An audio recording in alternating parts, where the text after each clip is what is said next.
최근 서울 부동산 시장의 집값 폭등 소식이 연일 화제가 되고 있습니다. 강남권 아파트를 중심으로 시작된 가격 상승세가 서울 전역으로 확산하며 정부와 시장 모두 촉각을 곤두세우고 있는데요. 이번 콘텐츠에서는 강남권을 비롯한 서울 집값 급등의 배경과 앞으로의 전망을 살펴보겠습니다. 최근 서울 집값 얼마나 올랐을까요? 서울 롯데월드타워 전망대에서 내려다본 강남 송파서초 일대 아파트 단지 모습입니다. 올해 들어 강남발 집값 급등세가 서울 외곽 지역까지 퍼지며 서울 부동산 시장에 경고등이 켜졌습니다. 정부도 시장 과열을 우려해 긴급 대책 마련에 나서는 등 긴장감이 높아지고 있습니다. 서울 아파트 매매 가격은 19주 연속 상승하며 상승폭도 갈수록 커지고 있습니다. 한국부동산원에 따르면 6월 둘째 주 6월 9일 기준 서울 아파트 매매가는 전주 대비 0.26% 올라 작년 8월 말 이후 40주 만에 최고 상승률을 기록했습니다. 특히 강남 3구 강남 서초 송파에서 시작된 불길이 한강 이남을 넘어 강북과 수도권까지 번지는 양상입니다. 주간 상승률을 구별로 보면 강남권의 송파구가 0.71% 올라 가장 높았고 강남구 0.51%, 강동구 0.50%, 성동구 0.47%, 서초구 0.45%, 마포구 0.45% 등이 그 뒤를 이었습니다. 모든 25개 자치구의 아파트값이 2주 연속 일제히 상승하는 등 강남권에서 시작된 불길이 노원도봉 강북구 등 이른바 노도강 지역까지 번지고 있습니다. 민간조사인 KB부동산 통계로는 상승세가 더욱 가파른데 이번 주 서울 아파트값이 0.35% 올라 20주 연속 상승했고 강남구의 경우 주간 1.04% 급등하여 KB 통계 작성 17년 만에 처음으로 1%대 주간 상승률을 기록했습니다. 그만큼 현재 강남을 필두로 한 서울 집값 상승세가 심상치 않은 수준임을 보여줍니다. 불과 몇 달 만에 서울 집값이 급등한 원인에는 여러 가지 요인이 복합적으로 작용하고 있습니다. 부동산 전문가들은 금리 환경부터 정부 정책, 수요 심리와 공급 부족까지 다양한 측면에서 이번 상승세의 배경을 진단합니다. 낮아진 금리와 대출 수요 지난해까지 이어진 기준금리 인상. 기조가 최근 들어 반전되면서 부동산 시장에 영향을 미쳤습니다. 한국은행은 작년 10월부터 기준금리를 인하하기 시작해 현재 연 2.5% 수준까지 내린 상황인데요. 금리가 내려가면 대출 이자 부담이 줄고 시중 자금이 부동산으로 유입되기 쉬워집니다. 실제로 5대 시중은행의 가계대출 잔액이 지난 5월 한 달 동안 약 5조 원.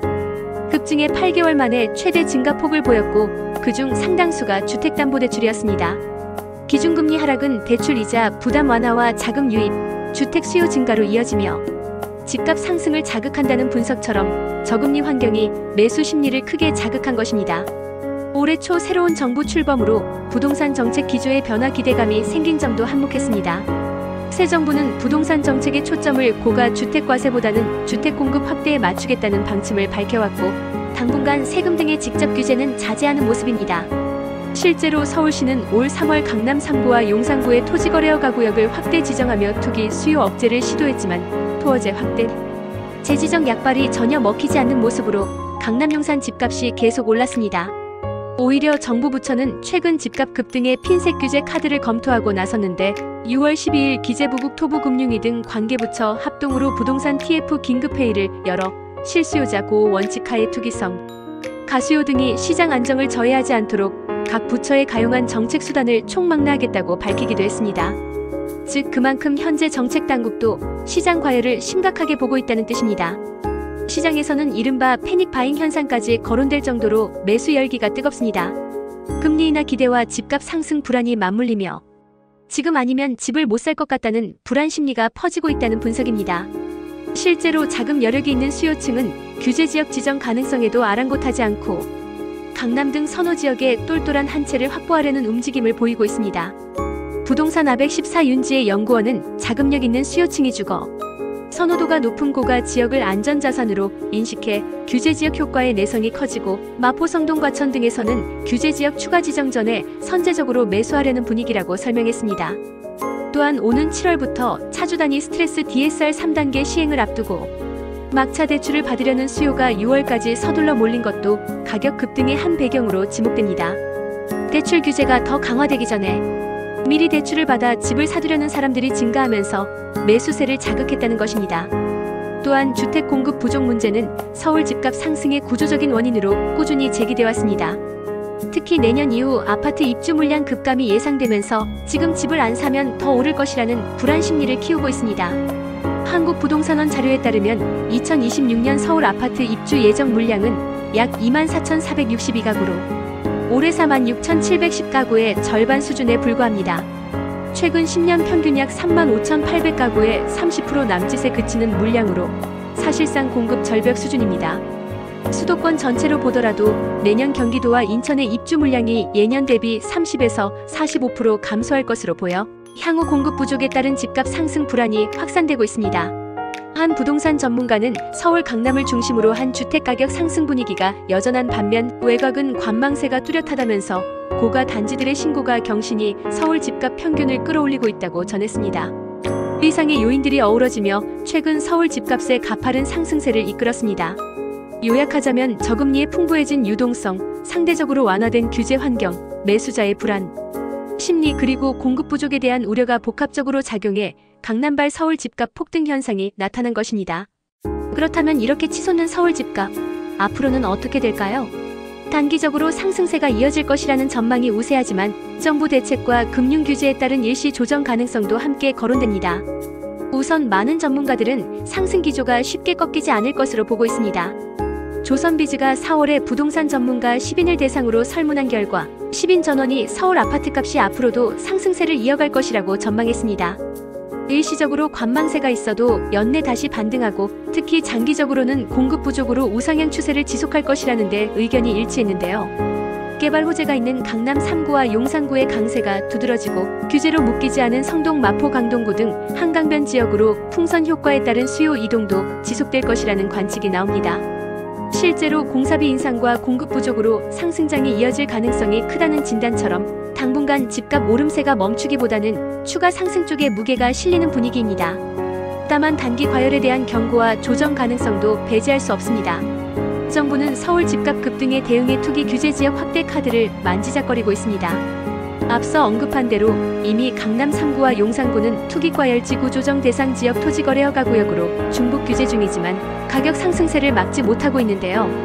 그럼에도 정부가 추가로 성동, 마포, 강동양, 천동자경 등 포구 등 최근 3개월 집값 상승률이 높았던 지역들을 조정 대상 지역으로 묶는 방안을 검토 중이라는 소식이 있습니다.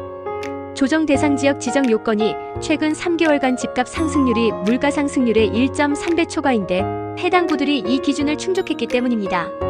나아가 이들 중 성동, 마포, 강동양, 천동작구 등은 투기과열지구 요건까지 넘어섰다는 분석도 나왔습니다. 이러한 지표를 근거로 정부가 실제 규제지역 확대에 나설 경우 일부 투자 수요나 심리 과열이 진정되며 상승세가 둔화될 가능성도 있습니다.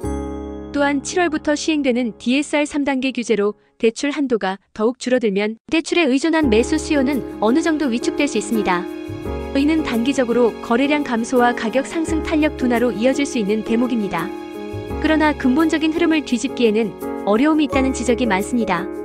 새 정부가 부동산 시장 안정보다 경기 부양에 무게를 두고 있어 유동성 공급을 늘릴 것이라는 기대감이 있는 때다 규제 지역을 확대해도 강남 3구와 용산은 이미 중첩 규제 상태에서도 오르는 중이어서 효과가 제한적일 수 있다는 것입니다. NH농협은행 부동산 수석위원 김효선 전문위원은 강남 3구와 용산구 등은 이미 규제로 묶여있지만 집값이 계속 오르고 있다며 결국 3기 신도시나 도심, 재건축 등 공급 확대 방안이 필요하다고 지적했습니다. 실제로 공급 확충은 단기간에 이루어지기 어렵기 때문에 당분간 수요 우위 시장이 이어질 가능성이 큽니다. 또한 DSR 규제가 시행되더라도 현금 동원력이 충분한 실수요자나 규제, 지역 밖에서 주택을 찾는 수요에는 큰 영향이 없을 수 있습니다. 한 가지 변수로 떠오른 것은 외국인 투자 수요입니다. 최근 강남 3구와 마포, 용산 등 서울 인기 지역에서 외국인의 부동산 매입이 증가하면서 내국인 역차별 논란이 불거지고 있습니다. 국토교통부에 따르면 2024년 말 기준 국내 주택을 보유한 외국인이 약 9.85만 명으로 총 10만 216호를 소유하고 있으며 이 중 약 23.7%에 해당하는 23,741호가 서울 소재일 정도로 외국인 매수가 수도권, 특히 서울에 집중되는 경향을 보입니다. 일부 외국인들은 해외 금융기관에서 대출을 받아 국내 부동산을 사들이며 국내 대출 규제를 피해가는 사례도 지적되고 있는데요. 이에 서울시는 외국인 부동산 거래의 자금 조달 출처와 실거주 여부 등 검증을 강화하는 대책을 6월 중순 발표하며 시장 교란 행위를 차단하겠다고 나섰습니다. 향후 글로벌 투자 자금의 유입 규모와 정부의 대응에 따라 외국인 수요가 서울 집값에 미칠 영향도 중요한 관전 포인트가 될 전망입니다. 정리하면 단기적으로 서울 집값의 상승세는 당분간 이어질 가능성이 높다는 것이 중론입니다. 금리 인하 기조, 공급 감소 전망, 그리고 내 집 마련에 대한 불안, 심리가 크게 달라지지 않는 한 급등 추세가 쉽게 꺾이지는 않을 것이라는 전망이 우세합니다. 다만 정부의 규제 지역 추가 지정, DSR 규제 강화 등으로 일부 과열 양상이 진정되거나 상승 속도가 완화될 수는 있습니다. 결국 중장기적으로는 인구 유입 대비 부족한 주택 공급 문제가 핵심 변수인 만큼 근본적 해소 전까지 집값 상승 압력이 지속될 것이라는 의견이 많습니다.